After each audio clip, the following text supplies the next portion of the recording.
Selamat malam semuanya, sangat senang berada di sini. Saya bisa membuka presentasi di hari ini. Sebelumnya kami mengucapkan terima kasih kepada dosen pembimbing dan teman kelompok. Dengan begitu kami mampu untuk mengerjakan dan menyelesaikan tugas kelompok kami. Dalam beberapa waktu ke depan, kami akan menjelaskan kepada Bapak dan Ibu tentang topik pengaruh gaya kepemimpinan dalam membentuk budaya perusahaan yang berdampak pada kinerja serta kepuasan karyawan. Berikut hasil penelitian kami yang akan dipresentasikan oleh Anggi Marta Maristella, Nada Maimanah Apriliantoro, Adam Anggara, dan Regita Alia Safira. Next slide. Berikut abstrak kami. Penelitian ini bertujuan untuk menyelidiki pengaruh gaya kepemimpinan terhadap pembentukan budaya perusahaan serta dampaknya pada kinerja dan kepuasan karyawan, dengan fokus pada generasi Z dan milenial. Dengan melibatkan karyawan dari berbagai sektor industri di Indonesia, penelitian ini menggunakan pendekatan kuantitatif melalui desain survei. Gaya kepemimpinan diukur melalui 4 indikator dengan gaya partisipatif mendominasi sebagai pilihan favorit karyawan. Budaya perusahaan dieksplorasi melalui 5 indikator dengan budaya berbasis pasar mendapat tingkat penerimaan tertinggi. Hasil kinerja karyawan dianalisis melalui 5 indikator, yaitu menyoroti inisiatif dan perilaku inovatif sebagai aspek yang dianggap penting. Kepuasan karyawan diukur melalui 5 indikator, termasuk kepuasan terhadap gaji, promosi, dan hubungan dengan rekan kerja. Secara umum, responden menunjukkan kepuasan tinggi terhadap gaji dan hubungan dengan rekan kerja. Penelitian ini memberi wawasan penting tentang dinamika organisasi modern, memberikan dasar untuk merekomendasikan kebijakan terkait pengembangan gaya kepemimpinan yang efektif, penguatan budaya perusahaan, dan upaya untuk meningkatkan kinerja serta kepuasan karyawan, terutama di kalangan generasi Z dan milenial. Implikasi temuan ini dapat membantu organisasi dan pemimpin untuk mengoptimalkan strategi kepemimpinan mereka, menciptakan budaya mendukung, dan meningkatkan kepuasan serta kinerja karyawan. Yaitu gaya kepemimpinan, generasi Z dan milenial, dan ketiga yaitu kepuasan karyawan. Pendahuluan. Indonesia merupakan negara dengan perekonomian yang terus berkembang. Hal ini ditandai dengan meningkatnya jumlah perusahaan di Indonesia dari tahun ke tahun. Keberhasilan suatu perusahaan dalam mencapai tujuannya tidak hanya ditentukan oleh faktor internal, seperti sumber daya manusia, modal, dan teknologi, tetapi juga faktor eksternal, seperti persaingan dan lingkungan bisnis. Salah satu faktor internal yang penting bagi keberhasilan suatu perusahaan adalah budaya perusahaan. Budaya perusahaan merupakan suatu sistem nilai, kepercayaan, dan norma yang dianut oleh anggota organisasi, di mana budaya perusahaan yang sehat dapat memberikan berbagai manfaat bagi perusahaan, seperti meningkatkan kinerja karyawan, menciptakan lingkungan kerja yang positif, dan meningkatkan daya saing perusahaan. Di dalam suatu perusahaan perlu adanya sumber daya manusia yang berkualitas untuk menjadi seorang pemimpin bagi bawahannya, baik untuk pemimpin divisi maupun pemimpin departemen. Menurut Sudarsono, sumber daya manusia adalah tenaga yang berpotensi dan tidak dapat dipisahkan dari organisasi ataupun unit kerja.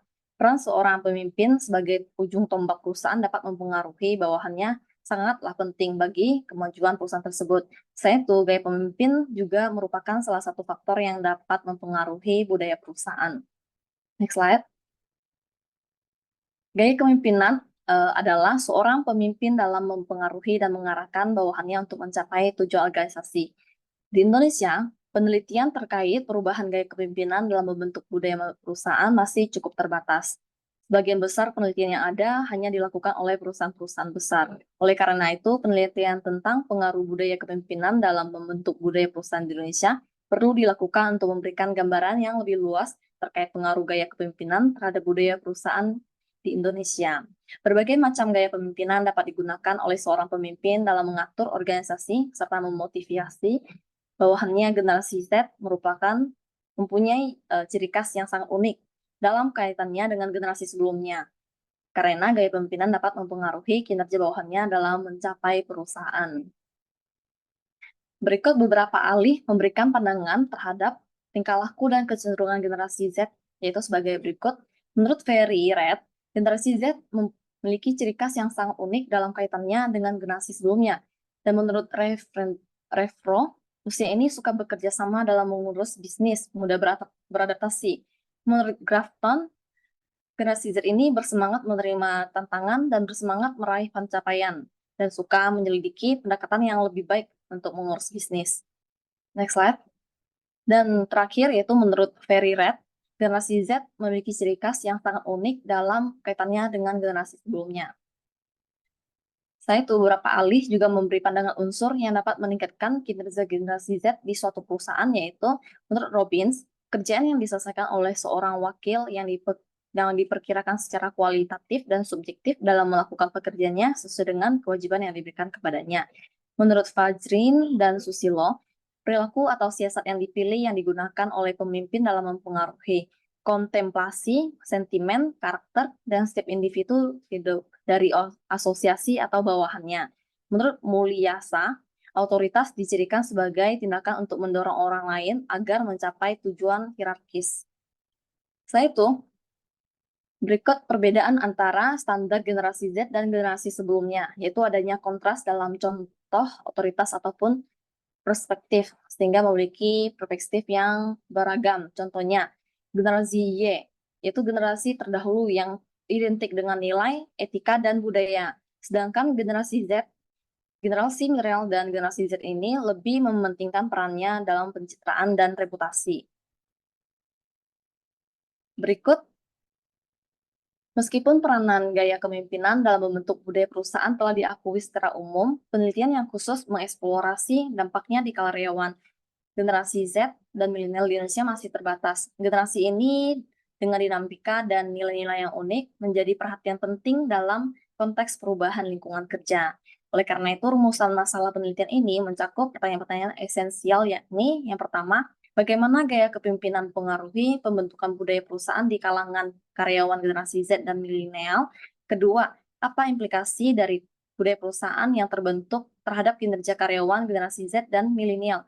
Ketiga, bagaimana relasi antara budaya perusahaan yang terbentuk dan tingkat kepuasan karyawan generasi Z dan milenial? Next slide. Berikut tujuan penelitian kami, itu terbagi menjadi 5. Yang pertama, untuk melakukan analisa mendalam terkait pengaruh gaya kepemimpinan terhadap pembentukan budaya perusahaan di kalangan generasi Z dan milenial. Kedua, untuk memberikan wawasan yang berharga untuk organisasi dan pemimpin dalam mengoptimalkan gaya kepemimpinan mereka untuk mendukung budaya perusahaan yang mendukung kinerja dan kepuasan karyawan. Ketiga, untuk mengevaluasi konsekuensi dari budaya perusahaan yang terbentuk terhadap kinerja karyawan, serta menyelidiki korelasi antara budaya perusahaan dan tingkat kepuasan karyawan dalam kelompok generasi Z dan milenial. Keempat, karyawan generasi Z dan milenial juga diharapkan dapat memperoleh pemahaman lebih dalam tentang dampak budaya perusahaan terhadap perkembangan karir dan kepuasan kerja mereka. Dan terakhir, yaitu peneliti dan akademis diharapkan dapat melihat penelitian ini sebagai kontribusi tambahan kepada literatur tentang pengaruh gaya kepemimpinan terhadap budaya perusahaan, khususnya di Indonesia pada generasi Z dan milenial. Akan tetapi, penelitian ini mempunyai batasan di mana sampel karyawan hanya berfokus pada generasi Z dan milenial dari beberapa perusahaan terpilih. Pengumpulan data juga dilakukan dalam periode waktu tertentu yang mungkin tidak mencakup semua variabilitas dalam gaya kepemimpinan dan budaya perusahaan. Selain itu, aspek eksternal seperti kondisi ekonomi dan perubahan pasar yang dapat mempengaruhi budaya perusahaan.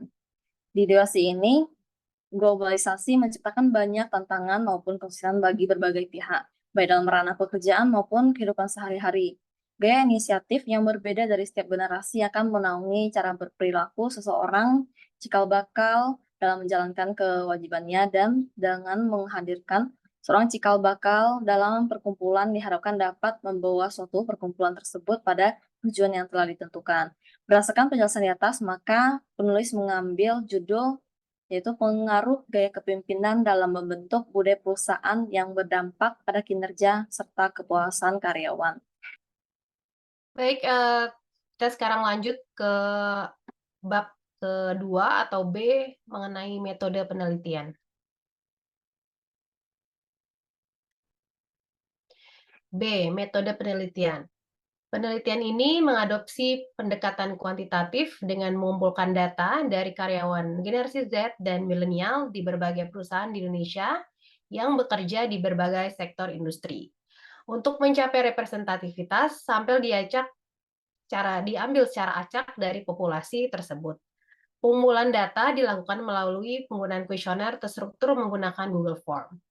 Google Form yang kami rancang ini bertujuan untuk mengukur variabel-variabel utama seperti gaya kepemimpinan, budaya perusahaan, kinerja, dan kepuasan karyawan.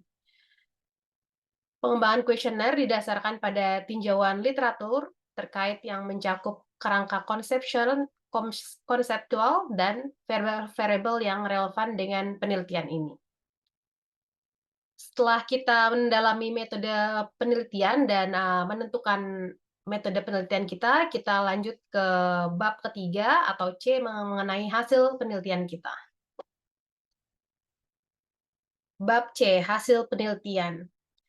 Di sini kita mengambil salah satu kutipan dari Cooper-Smith mengenai makna generasi itu sendiri, yang mana adalah individu yang berkumpul dengan tahun kelahiran yang sama, periode atau waktu, dan kejadian-kejadian yang dicatat dalam tahap dasar perbaikan. Pada bagian C ini, kami menyajikan data penelitian yang diperoleh dari 64 orang responden kami, yang terdiri dari generasi Z dan generasi milenial, yang nantinya akan kami gunakan sebagai dasar untuk analisis dan menjawab hipotesis penelitian yang kami tentukan.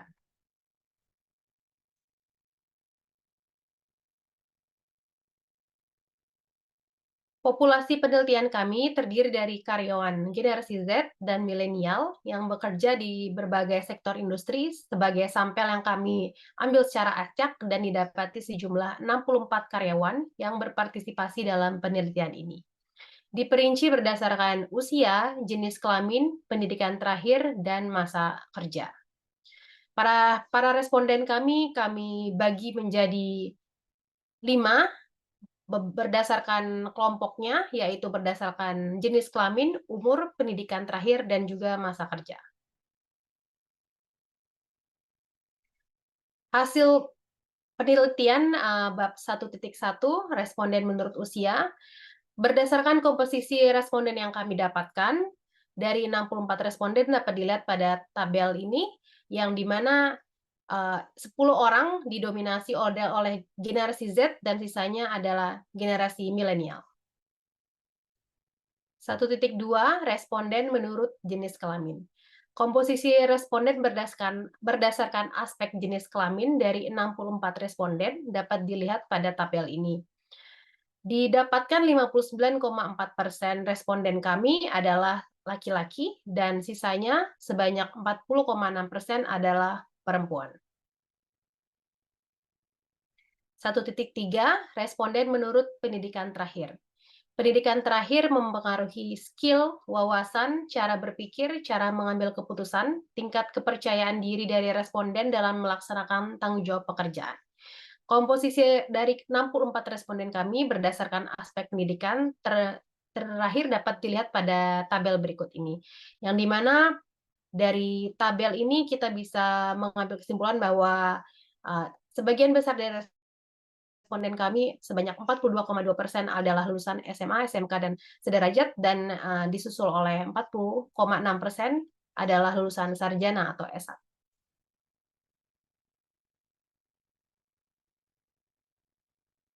Bagian 1.4, responden menurut masa kerja.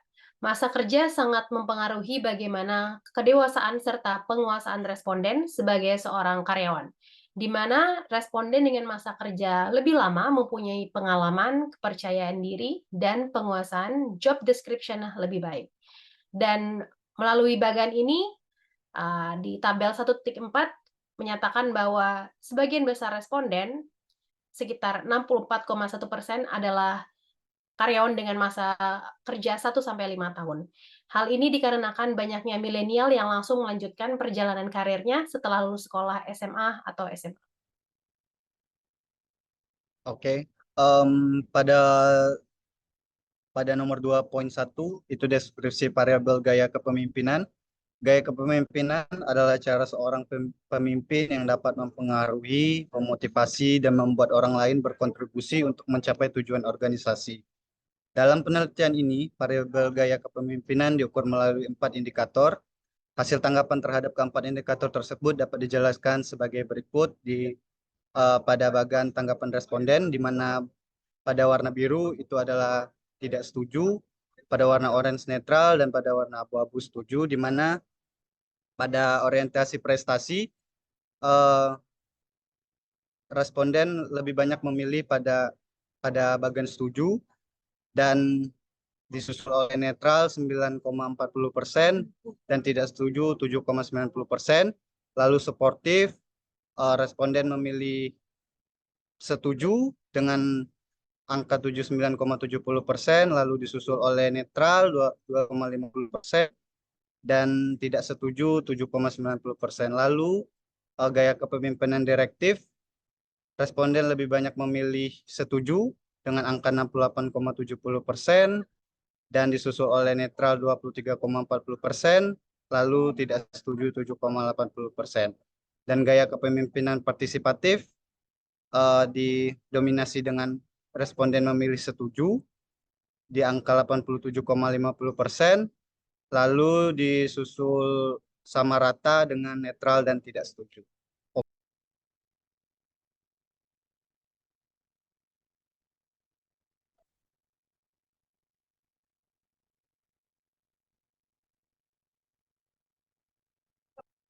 Oke, lalu pada nomor 2.2, deskripsi variabel budaya organisasi. Budaya adalah seperangkat nilai, kepercayaan, dan kebiasaan yang dijunjung tinggi oleh suatu kelompok atau masyarakat. Dalam konteks organisasi, budaya organisasi adalah seperangkat nilai, kepercayaan, dan kebiasaan yang dijunjung tinggi oleh organisasi tersebut. Oleh karena itu, budaya organisasi berperan penting dalam membentuk perilaku anggota organisasi dan menentukan keberhasilan organisasi. Pada penelitian ini, variabel budaya organisasi diukur melalui 5 buah indikator. Hasil tanggapan terhadap variabel tersebut dapat kita lihat dari bagian yang tertera di bawah dan akan saya jelaskan di next slide. Berdasarkan data tersebut, menunjukkan bahwa sebagian besar responden memberikan tanggapan jika budaya perusahaan yang paling banyak diterapkan oleh responden di perusahaan tempat bekerjanya ialah budaya berbasis pasar, yaitu sebesar 59% orang setuju. Budaya pasar adalah budaya perusahaan yang berorientasi pada kepuasan pelanggan, di mana budaya ini menekankan pada inovasi, kreativitas, dan fleksibilitas. Kemudian budaya perusahaan yang paling sedikit diterapkan di perusahaan tempat bekerja responden ialah budaya advokasi, yaitu sebesar 37 orang. Setuju budaya advokasi adalah budaya perusahaan yang berorientasi pada kebebasan individu, di mana budaya ini menekankan pada otonomi dan kreativitas individu. Pada nomor 2.3, deskripsi variabel kinerja karyawan. Kinerja karyawan adalah hasil kerja yang dicapai oleh karyawan dalam melaksanakan pekerjaannya. Kinerja karyawan dipengaruhi oleh kemampuan karyawan dan motivasi karyawan. Kemampuan karyawan adalah keahlian dan pengetahuan yang dimiliki oleh karyawan untuk melaksanakan pekerjaannya. Sedangkan motivasi karyawan adalah keinginan dan dorongan yang dimiliki oleh karyawan untuk melaksanakan pekerjaannya. Dalam penelitian ini, variabel kinerja karyawan diukur melalui 5 buah indikator. Hasil tanggapan dari variabel kinerja karyawan dapat dijelaskan sebagai berikut, dan ini adalah gambaran bagan dari hasil responden. Berdasarkan data tersebut menunjukkan hasil tanggapan responden yang mengindikasikan bahwa gaya kepemimpinan yang disukai pada tanggapan bagian pertama sebagian besar berpengaruh pada pengambilan inisiatif, perilaku inovatif, dan disiplin waktu pada kinerja karyawan. Sementara pada indikator pencapaian kuantitas dan kualitas pekerjaan mendapati 59,4% atau sebanyak 38 orang, serta hubungan dengan rekan kerja dan atasan mendapati 67,2%, atau sebanyak 43 orang dari 64 jumlah sampel. Baik, pada bagian hasil penelitian dari deskripsi variabel kepuasan karyawan, kepuasan karyawan ini adalah respons emosional seseorang terhadap pekerjaannya yang dapat berupa perasaan senang atau tidak senang, di mana respons ini dipengaruhi oleh penghargaan yang diterimanya, baik berupa materi maupun non-materi. Pada penelitian ini, variabel kepuasan kerja diukur melalui 5 buah indikator, di mana hasil tanggapan terhadap variabel tersebut dijelaskan pada bagian berikut ini. Di sini ada variabel kepuasan dengan gaji, kemudian kepuasan dengan promosi, kepuasan dengan rekan kerja, kepuasan dengan atasan, dan kepuasan dengan pekerjaan mereka sendiri atau job description mereka sendiri. Nah, berdasarkan data sampel hasil penelitian pada kepuasan karyawan, sebagai pengaruh dari gaya kepemimpinan yang ada di berbagai perusahaan dapat dilihat pada tabel sebelumnya, yaitu bahwa gaya kepemimpinan yang diterapkan di berbagai perusahaan secara umum sudah cukup baik karena mayoritas karyawan merasa sudah puas dengan kerja mereka. Hal ini terlihat dari poin kepuasan dengan rekan kerja, atasan, dan pekerjaan itu sendiri yang cukup tinggi, yaitu masing-masing mendapati sebesar 89,1%, kemudian 82,9% didapati untuk kepuasan terhadap atasan, dan 79,7% didapati dari kepuasan terhadap job desk para karyawan. Namun masih ada beberapa aspek yang perlu ditingkatkan, yaitu kepuasan dengan gaji dan promosi. Hal ini terlihat dari poin kepuasan dengan gaji yang hanya mendapati 65,7% dan kepuasan dengan promosi yang hanya mendapati 60,8%. Nah, pada bagian yang terakhir, kami dapati kesimpulannya, yakni bahwa gaya kepemimpinan yang paling disukai oleh karyawan generasi Z dan milenial adalah gaya kepemimpinan partisipatif yang melibatkan anggota dalam pengambilan keputusan. Gaya kepemimpinan berorientasi prestasi juga mendapati respon positif karena menekankan pencapaian tujuan. Gaya kepemimpinan suportif juga diapresiasi oleh responden, memberikan dukungan dan motivasi kepada karyawan. Budaya perusahaan yang paling umum diterapkan oleh responden adalah budaya berbasis pasar yang menekankan pada kepuasan pelanggan, inovasi, dan fleksibilitas. Sedangkan budaya advokasi yang berorientasi pada kebebasan individu memiliki tingkat penerapan yang lebih rendah. Lalu, karyawan menilai kinerja mereka dengan indikator seperti perilaku inovatif, pengambilan inisiatif, disiplin waktu, dan pencapaian kuantitas dan kualitas pekerjaan. Responden di sini menunjukkan tingkat kepuasan yang tinggi terhadap hubungan dengan rekan kerja dan atasan. Kemudian, kepuasan karyawan juga dipengaruhi oleh faktor gaji, promosi, hubungan dengan rekan kerja, kepuasan terhadap atasan, dan kepuasan terhadap pekerjaan itu sendiri. Secara umum, sebagian besar responden menunjukkan kepuasan yang tinggi terhadap pekerjaan mereka dan hubungan dengan rekan kerja serta atasannya. Gaya kepemimpinan partisipatif dapat terus diterapkan untuk meningkatkan keterlibatan karyawan. Budaya berbasis pasar dapat dijaga dan ditingkatkan untuk mendorong inovasi dan kepuasan pelanggan. Faktor-faktor yang mempengaruhi kinerja seperti inisiatif dan disiplin waktu perlu terus diperhatikan. Peningkatan dalam area kepuasan seperti promosi dan hubungan dengan atasan dapat menjadi fokus untuk meningkatkan kepuasan karyawan secara keseluruhan. Kesimpulan ini memberikan gambaran tentang dinamika antara gaya kepemimpinan, budaya perusahaan, kinerja, dan kepuasan karyawan dalam konteks generasi Z dan milenial di perusahaan-perusahaan di Indonesia. Berikut daftar rujukan yang kami ambil untuk artikel ilmiah kami, dan selanjutnya akan dilanjutkan oleh rekan kami, Kak Anggi Marta Maristella. Terima kasih kepada Bu Regita, Pak Adam, dan Bu Nanda atas penyampaiannya. Demikian presentasi kami terkait artikel penelitian ini mengenai pengaruh gaya kepemimpinan dalam membentuk budaya perusahaan. Melalui penelitian ini, harapannya Bapak dan Ibu bisa memahami manfaat dari penjelasan serta manfaat topik kami kali ini. Sekian presentasi yang kami bawakan. Jika terdapat salah kata dan penyampaian, kami mohon maaf dan kami ucapkan terima kasih banyak.